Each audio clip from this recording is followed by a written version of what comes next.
and off, racing.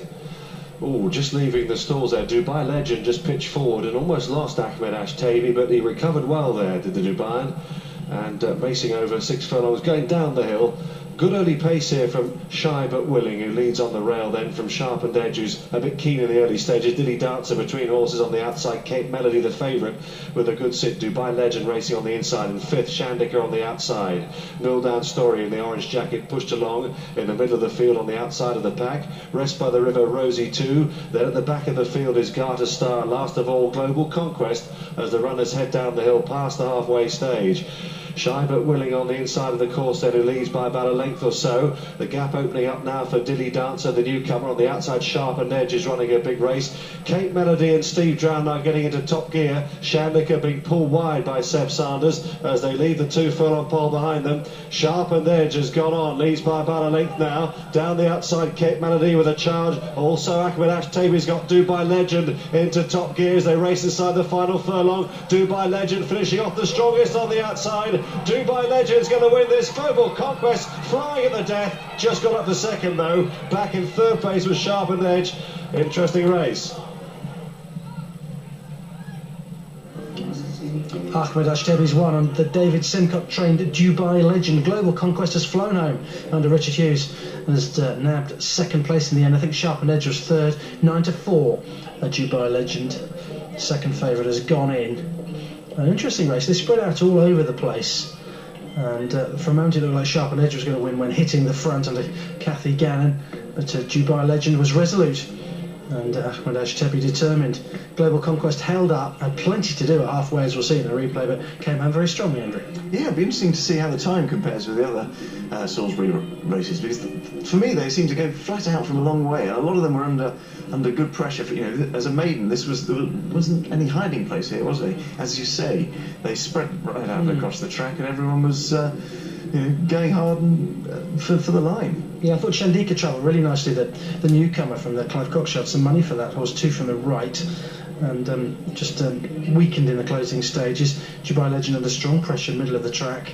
Ahmed Ashtabi whipping his left hand, just running on too strongly for Sharpened Edge. But then, late on the scene, here comes Global.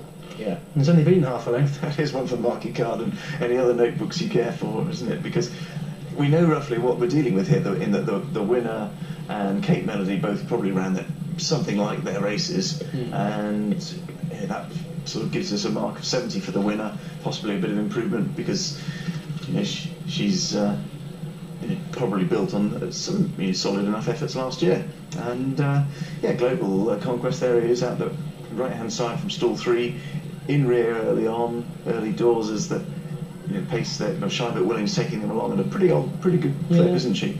I think a mention for Dilly Dancer, 4-year-old, kept in training as a 4-year-old, unraced Dan Silly filly, and she's run well on the far side, chasing a strong pace. You'd imagine that a step up in distance might not go amiss on pedigree for her.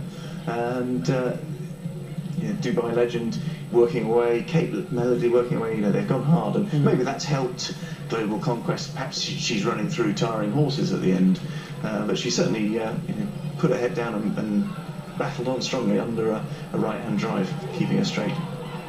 Yeah, I think you're right. I think there's an element of her being held up off a strong pace and coming past horses that are stopping and getting tired in front. But on debut, it's still a very pleasing performance. You're right, they've gone hard from a long way out. There's a lot of them off the bridle.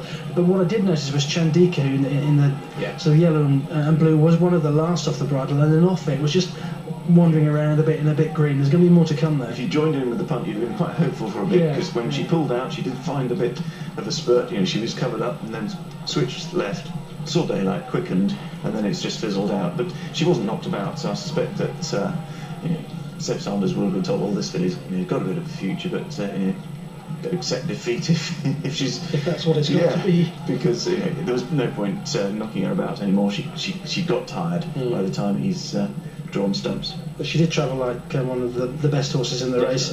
Yeah, but Dubai Legend, she was quite highly tried. She ran one of those sales races, ran really well. Quite small, doesn't look as if she's grown that much, 2 to 3. And Ahmed Ashtebi. I think that made us got a home in front. To Global Conquest, who did look big. Big. Okay, fair enough. It's all relative, yeah. It is relative, yeah. It's hard to tell from Sandown. Right, here's Jonathan. Dubai Legend returned 9-4. Global Conquest, who came from last to second, was 28-1. Sharpened Edge was third at 6-1. Non-runners 7, 9 and 10. The pair that fought out 9th and 10th in that race, if fought is the right word, were Garter Star and Rest by the River. There'll be future days for both.